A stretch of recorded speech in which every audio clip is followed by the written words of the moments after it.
All right, so are you ready to dive into this Kanye West lawsuit with me? It's a wild one. Oh, yeah. I've been following this whole thing super closely, and let me tell you, It's not about his music this time. No, it's not about the music. It's not about the fashion. It's something else entirely. It's this lawsuit by someone who's only identified as John Doe, and John Doe claims to be Kanye's former director of intelligence. Director of intelligence. Okay, when I first heard that, I was like, what is that? Is he running a spy agency? What is going on? Right.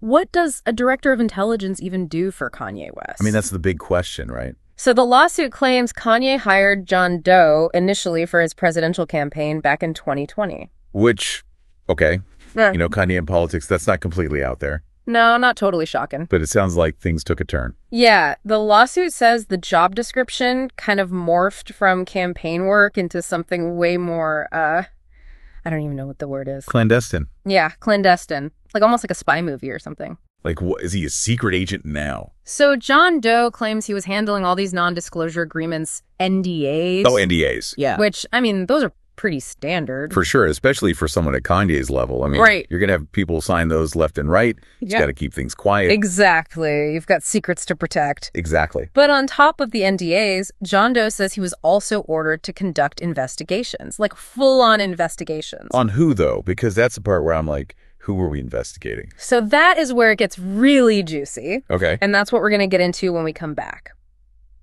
So we're back, and we're trying to figure out who Kanye's director of intelligence was investigating. Right, because that's the million-dollar question. Exactly. So buckle up, because the lawsuit claims Kanye wanted John Doe to dig up dirt on two main targets. Okay. First up, and this is where it gets kind of weird, Kanye allegedly wanted John Doe to hire private investigators to follow BIANCA Censori.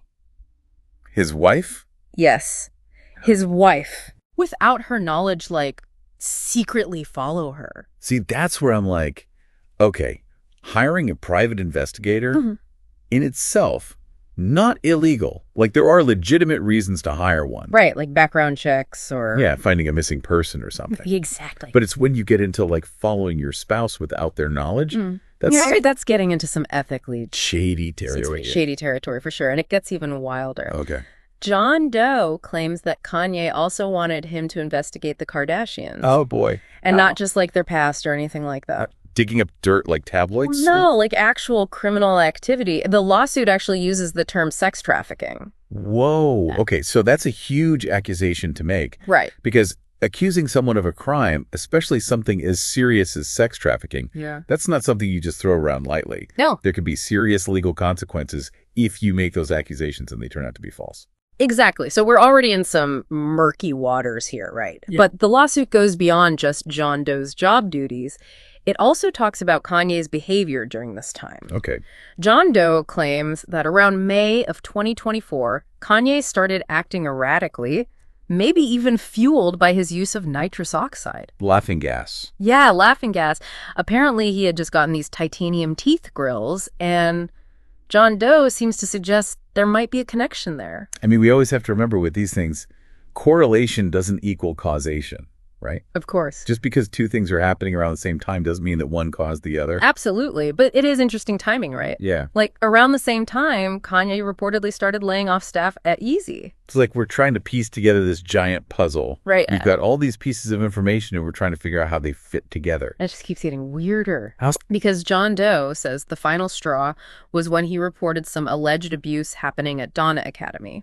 So John Doe reporting this alleged abuse at Donna Academy, that's a huge deal, right? Oh, absolutely. And according to the lawsuit, Kanye did not take it well. Is that right? John Doe claims there was yelling, cursing, even threats of violence. Yeah, that's never... Okay, even if John Doe's concerns turned out to be completely unfounded, responding with threats, like, that just creates a hostile work environment. Nobody deserves that. Exactly. And the lawsuit claims that even after this blow-up, it didn't stop there. It didn't. John Doe says that Kanye's, like, inner circle, these enforcers, started making threats against him, too. Oh, wow. And he even claims this triggered his PTSD from his time in the military.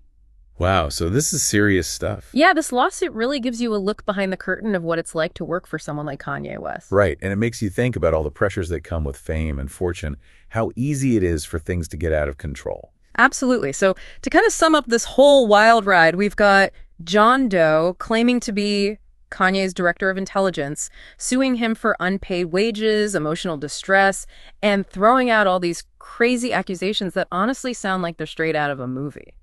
And it's important to remember that right now, these are just allegations. None of this has been proven in court. Exactly. Kanye has every right to defend himself and tell his side of the story. Exactly. We're only getting one perspective here. Right. But even with that in mind, this lawsuit raises some really interesting questions about the price of fame, the pressures of being in the public eye, and what can happen when that line between your personal life and your professional life gets blurred. Yeah. Like, where do you draw the line?